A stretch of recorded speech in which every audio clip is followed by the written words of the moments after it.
오늘 우리는 이 말씀을 통해서 우리가 거룩한 삶을 시작하는 첫걸음에서 중요하게 여겨야 될 세 가지 신앙의 요소에 대해서 살펴보도록 하겠습니다. 여러분, 우리가 하나님 앞에 거룩한 삶을 시작할 때 그 첫걸음에서 가장 중요하게 여겨야 될 것은 무엇일까요?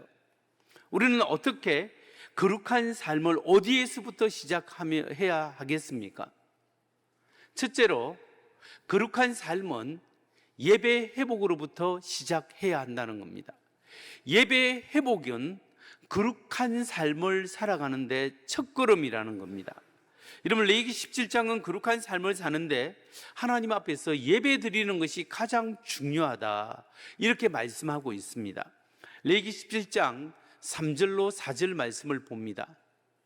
이스라엘 집의 모든 사람이 소나 어린 양이나 염소를 진영 안에서 잡든지 진영 밖에서 잡든지 먼저 회막문으로 끌고 가서 여호와의 성막 앞에서 여호와께 예물로 드리지 아니하는 자는 피 흘리는 자로 여길 것이라.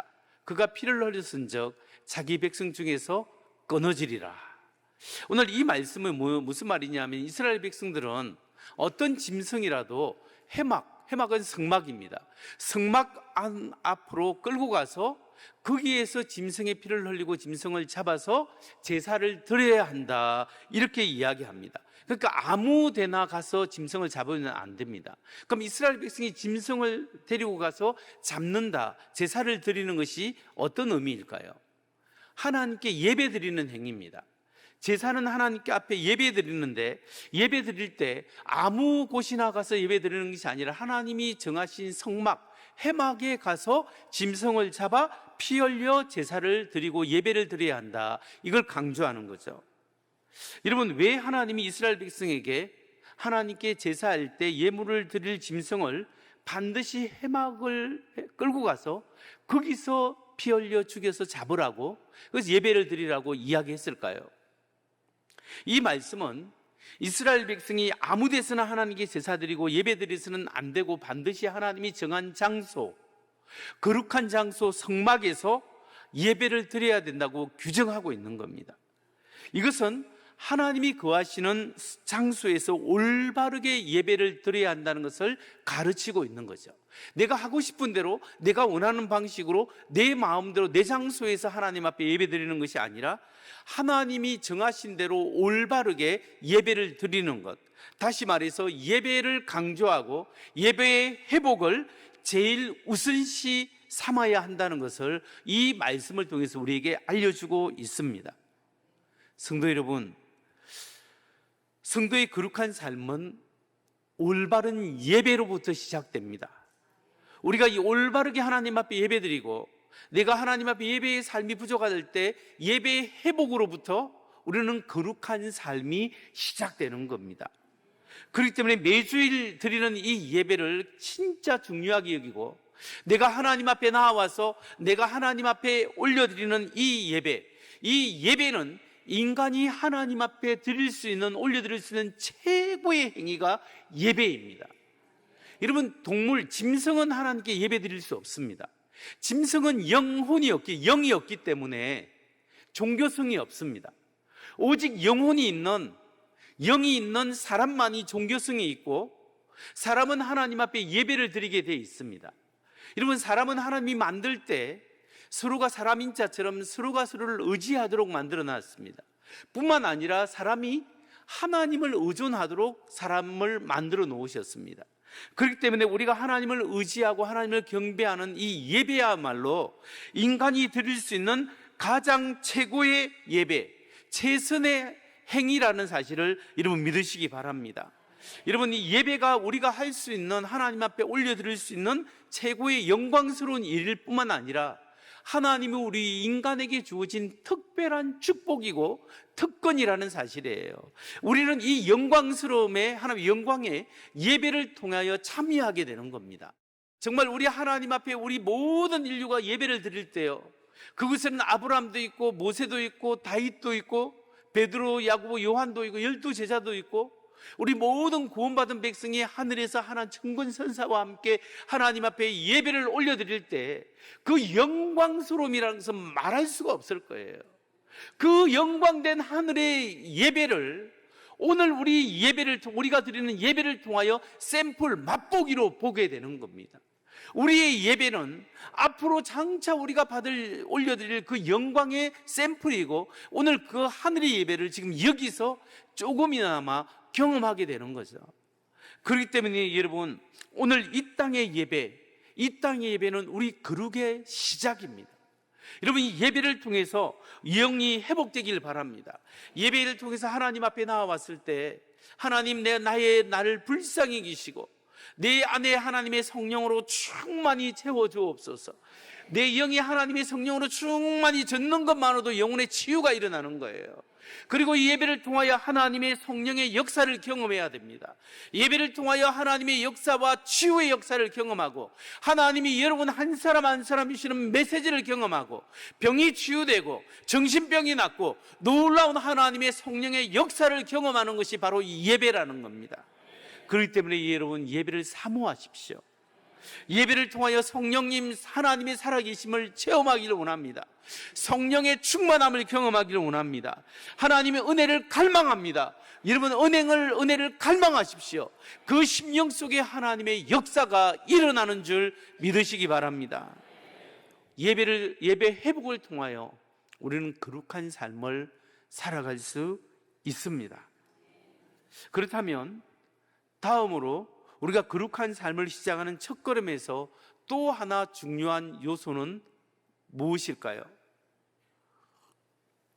두 번째, 그것은 숨겨진 나의 우상을 버리고 하나님이 나의 삶의 우선순위임을 확인하는 것이 필요한 겁니다. 숨겨진 나의 우상을 버려버리고 하나님만이 나의 삶의 모든 것의 모든 것 되십니다. 이걸 고백하고 확인하는 것이 바로 거룩한 삶의 첫걸음이라는 겁니다. 레위기 17장 7절 말씀 보면, 그들은 전에 음란하게 섬기던 숫 염소에게 다시 제사하지 말 것이니라. 이는 그들이 대대로 지킬 영원한 규례니라. 이 말씀에 보면 오직 하나님께만 예배하라고 되어 있는데, 전에 음란하게 섬기던 숫 염소에게 다시 제사, 경배하지 말라라고 이야기합니다. 그러면 전에 음란하게 섬기던 숫 염소가 무엇이겠습니까? 이것은 우상이다 라고 보면 타당합니다. 여러분, 이것이 우상이라고 보는 것이 뭐냐면, 이스라엘 백성들이 출을 애굽에 했습니다. 애굽에서 나왔잖아요. 근데 애굽은 어떤 나라였습니까? 다신교를 섬기는 사람들이 사이였어요. 그러니까 애굽에는 신들이 많아요. 대표적인 신이 태양신 라가 있어요. 어머니 신이라는 이시스가 있어요.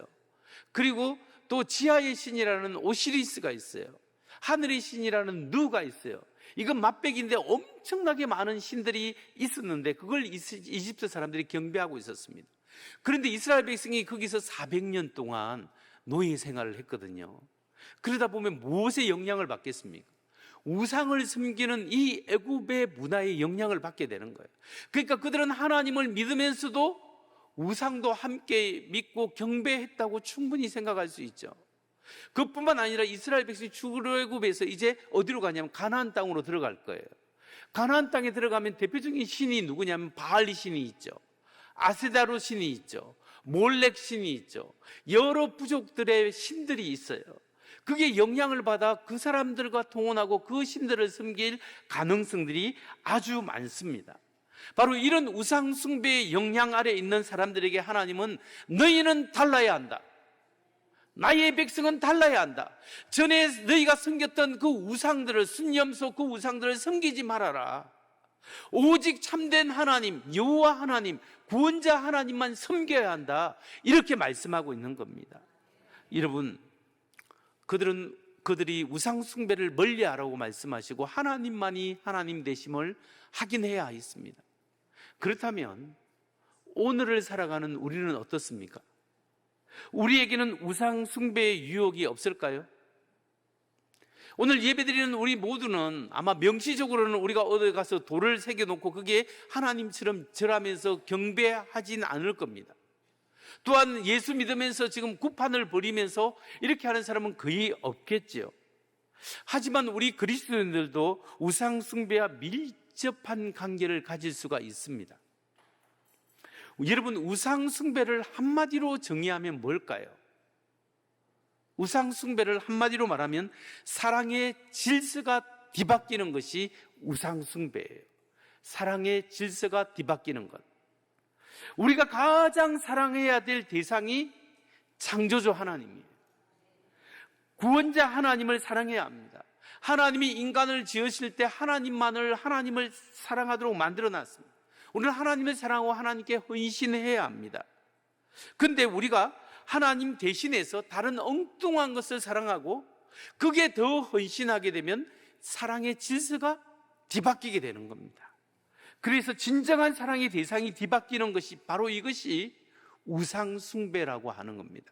어떤 사람에게는 재물이 자신의 우상이 될 수 있습니다. 여러분, 우리가 돈을 벌고 그렇게 돈을 저축해 가는 것은 전혀 나쁜 것이 아니고 정말 필요하고 재물은 정말 중요한 겁니다. 그것을 잘 사용할 때 하나님께 영광을 돌릴 수 있는 거예요. 그런데 돈을 벌고 그것이 목적이고 그래서 모으고 하다가 쓰지도 못하고 죽는 것, 이것 자체가 우상이 될 수 있는 거예요. 예수님이 누가복음 6장 24절에 이렇게 말씀하셨습니다. 한 사람이 두 주인을 섬기지 못할 것이니 혹 이를 미워하고 저를 사랑하거나 혹 이를 중히 여기고 저를 경히 여김이라.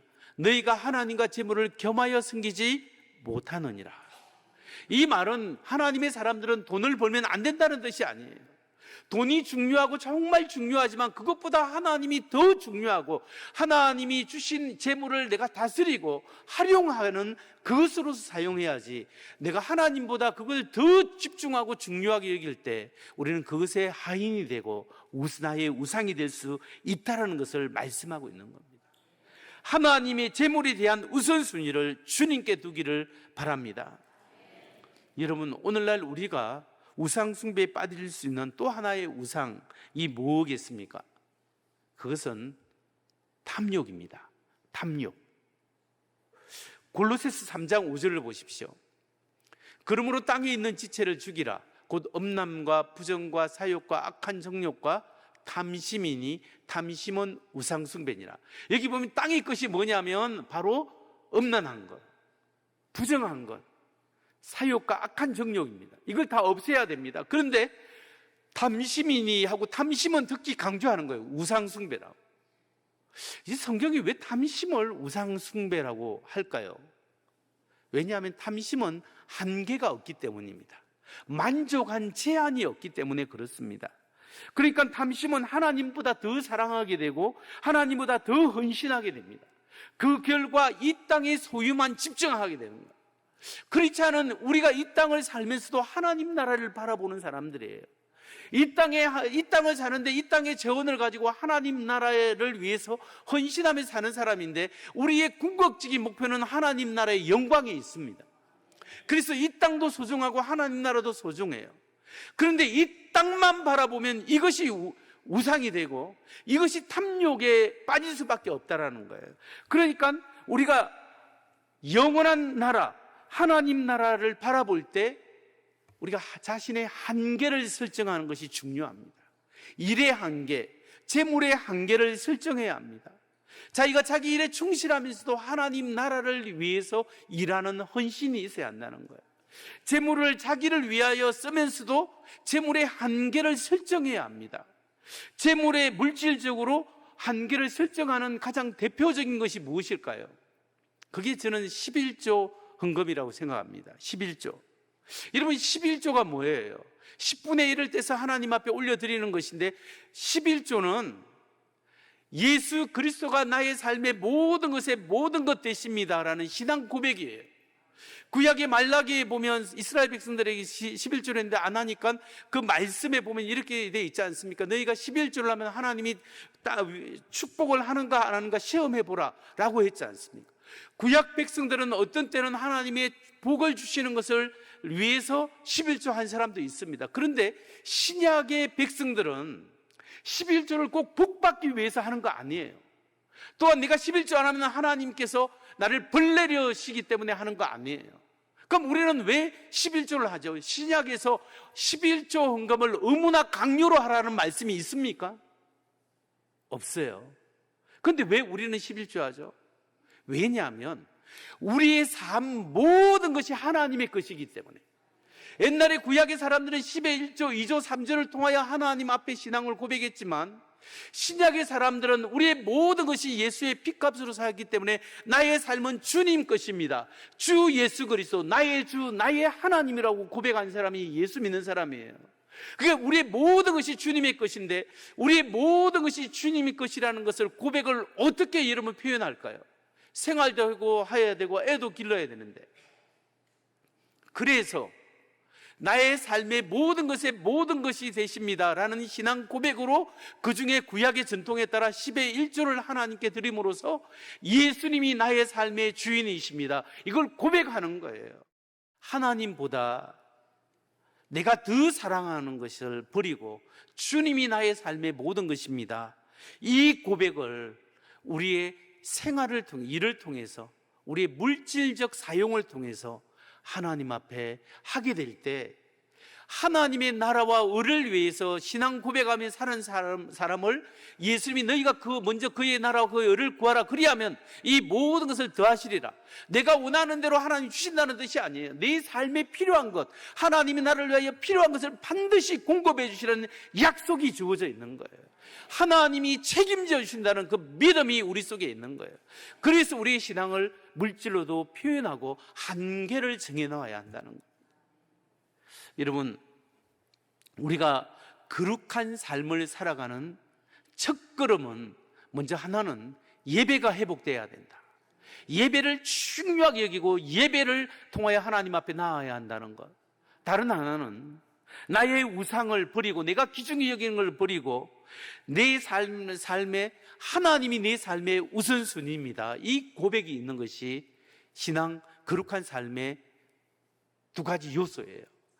그럼 마지막 한 가지, 거룩한 삶을 시작하는 첫걸음의 세 번째로 또 중요한 요소, 하나 더 중요한 요소는 무엇일까요? 나는 무엇을 의지해서 하나님 앞에 나아가야 하겠습니까? 세 번째는, 그것은 예수님의 피 공로를 의지하는 것입니다. 예수님의 피 공로를 의지해서 우리는 하나님 앞에 거룩한 사람이 될 수 있어요. 나는 죄인이 있지만 예수님이 나의 죄를 대신해서 십자가에 죽으심으로 그 예수님의 피로 말미암아 내 죄의 사함을 받고 하나님 앞에 거룩하다 일컬음을 받는 그 은혜, 핏공로를 의지해서 주님 앞에 나아올 수 있다는 거예요. 이게 거룩한 삶의 가장 중요한 기초예요. 여러분, 레위기를 17장을 읽으면 레위기 17장 중에 제일 중요한 구절이 있는데, 그 구절이 어디냐면 11절이에요. 그런데 레위기 17장 11절은 구약 제사법의 중요한 것이고 신약 복음으로 가는 관문, 문이에요. 그 17장 11절을 한번 보겠습니다. 육체의 생명은 피에 있음이라. 내가 이 피를 너희에게 주어 제단에 뿌려 너희의 생명을 위하여 속죄하게 하였나니 생명이 피에 있으므로 피가 죄를 속하느니라. 이런 피는 곧 생명이라고 합니다. 동물에게서 피가 빠져나가면 죽습니다. 피에 생명이 있으니까. 피를 흘린다는 것은 생명을 내어준다는 의미입니다. 그래서 하나님이 정하셨습니다. 죄를 용서해 주는 길은 죄인의 생명을 빼앗는 건데, 죄는 생명, 죄는 죽음을 요구합니다. 그렇기 때문에 죄인은 죽어야 합니다. 근데 이 죄인을 죽어야 되는데 하나님이 이 사람 죄인 대신에 동물을 잡아서 양이나 소를 대신 죽임으로써 피를 흘림으로 이 사람의 죄를 용서해 주는 제사법을 딱 정해 주셨어요. 그 누구든지 구약에서는 죄를 지은 사람은 양이나 소를 가지고 와서 하나님 앞에 죄를 전가시키고, 하나님 나의 죄를 이 소와 양, 염소에게 옮겨줍니다 라고 하고 이것을 피 흘려 죽임으로써 내가 죽을 자리에 대신 제물이 속죄가 돼, 속죄 제물이 되어서 나의 죄를 용서해 주는 것을 하나님이 제사법, 율법으로 딱 정해 놓으셨습니다. 그래서 우리가 알아야 될 것은 레위기에서 하나님이 짐승의 피를 흘림으로써 인간의 죄를 용서해 주는구나, 이걸 알아야 되는 거예요. 그런데 이 짐승의 피를 흘리는 제사법은 그림자라는 것도 알아야 됩니다. 무슨 그림자냐? 예수 그리스도의 죽음과 그분의 십자가의 피의 그림자라는 거예요. 예수님이 우리의 죄를 대신해서 십자가에 죽으심으로 나의 죄를 용서해 주시고 내가 하나님 앞에 거룩하게 된다는 이 사실에 대한 그림자예요. 그러니까 구약의 제사의 실체는 누구냐면 예수님이에요. 그 예수님의 십자가의 죽음이에요. 신약의 새 언약에서 제사함을 얻기 위해서 영원한 제물이 바로 예수님이에요. 그러니까 레위기에 왜 제사법이 나오냐? 신약에서 영원히 인간이 제사함을 받는 그 길을 샘플로 보여주셨다가 예수님 때 완전히 우리 죄를, 인간의 죄를 용서해 주는 그 길을 보여주신 거예요. 그게 바로 구약의 레위기를 신약의 히브리스 기자가 하나님의 영광으로 우리에게 구체적으로 알려줍니다. 그게 히브리스 9장 12절로 14절에 나와요. 염소와 송아지의 피로 하지 아니하고 오직 자기 피로 영원한 속죄를 이루사 단번에 성소에 들어가셨느니라. 염소와 항소의 피와 및 암송아지의 죄를 부정하는 자에게 뿌려 그 육체를 정결하게 하여 거룩하게 하거든. 하물며 영원하신 성령으로 말미암아 험없는 자기를 하나님께 드린 그리스도의 피가 어찌 너희 양심을 죽은 행실에서 깨끗하게 하고 살아계신 하나님을 섬기게 하지 못하겠느냐. 이 말씀에 보면 하물며 짐승의 피도 사람의 죄를 사해 주는데 하나님의 아들 예수 그리스도의 보혈의 피가 우리를 어떻게 깨끗하게 해주지 할 수 없겠느냐는 거예요.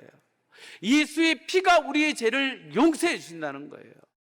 예수님이 자기 몸을 내던져서 우리의 생명, 100명이 아니라 전 인류의 생명을 살려주신 거예요. 그 사건에 대해서 로마서 5장 9절은 이렇게 이야기합니다. 그러면 이제 우리가 그 피로 말미암아 어렵다 하심을 받았으니 더욱 그로 말미암아 진노하심에서 구원을 받을 것이니, 우리가 그의 피로 말미암아 어렵다 하심을 받았으니. 여러분, 예수님이 우리 대신 십자가에 못 박혔습니다. 예수님이 흘린 피가 내가 죽을 자리에 대신 죽으셨습니다. 예수님의 그 엎혀진 그 죄의 폭탄 위에 던져진 예수님의 몸, 그 피공로로 내 죄 사함을 받은 줄 믿으시기 바랍니다. 여러분, 우리가 이 레위기에서 끊임없이 이 말씀이 쉽진 않아요. 그런데 이것을 통해서 알아야 될 것이 있습니다. 그게 뭐냐면, 전에는 동물의 피를 흘려서 사람이 죄 사함을 받았는데 이제는 하나님의 아들이 나를 대신해서 십자가에 못 박혀 죽어서 피 흘림으로 나의 죄를 다 용서해 주셨다는 사실을 믿어야 됩니다. 그 예수님의 피공로로 나는 죄 사함을 받았고 하나님이 죄인인데 어렵다 해 주셨습니다. 이 믿음의 고백, 이 복음을 여러분이 깨닫는 것이 중요합니다. 예수님의 십자가를 믿음으로 말하면 내 죄의 사함이 받았고 나는 어렵다함이 되었고 하나님의 자녀가 되었다. 이 복음이, 레위기에 있는 말씀이 십자가로 연결된다는 사실을 알아야 한다는 거예요. 그렇기 때문에 이제는 내 공로로 사는 게 아니에요. 예수님의 십자가의 피공로로 사는 거예요. 이제는 나의 거룩함을 보는 것이 아니라 예수님의 거룩함 때문에 나는 비록 죄인이고 떳떳하지 못하고 불행, 연약한 사람이지만 하나님이 나를 새로운 피조물로, 그리스도 예수 안에 있는 사람은 새로운 피조물이라. 보라, 이전 것은 지나갔으니 새 것이 되오노라. 새 것으로 삼아주셨다는 사실을 여러분 믿어야 합니다. 이제 새 믿음으로, 새 은혜로 새롭게 하나님이 자녀답게 새롭게 살아가야 합니다. 비록 나는 죄인이고 비록 나는 별 볼 일 없어도 예수님이 나를 위하여 죽으시고 이제 살아계신 성령님이 내 영속에 들어와 계십니다. 이제 나는 성령님이 계시는 전용기란 말이에요. 그렇기 때문에 나는 부족하지만 나는 예수 그리스도의 놀라운 피로 값주고 산 하나님의 사람이고 나는 하늘의 예배자입니다. 나는 죄의 사함을 받았고 나의 우선순위는 이제 나는 아무렇게 살아가는 사람이 아니라 하나님 나라를 위해서 우선순위를 두고 주님을 모시고 살아가는 전용기가 되어진 거예요. 그리고 죄의 사함을 받았고 예수와 함께 죽고 예수와 함께 살고 이제 예수 그리스도의 보혈의 피의 능력, 성령이 나를 새롭게 하고 성령의 은혜와 능력 속에 살아가는 하나님의 놀라운 자녀로 살아가게 되었다는 사실을 여러분 믿으시기 바랍니다. 예수 안에 우리는 새로운 피조물입니다. 이전 것은 잊어버리시고 나는 하나님의 전용기다. 하나님이 나와 함께 하신다. 하나님이 나를 통하여 역사하신다. 이 사실을 믿고 오늘 다시 한번 예수 그리스도의 보혈을 붙잡고 승리하는 우리 모두가 되기를 주의 이름으로 축원합니다.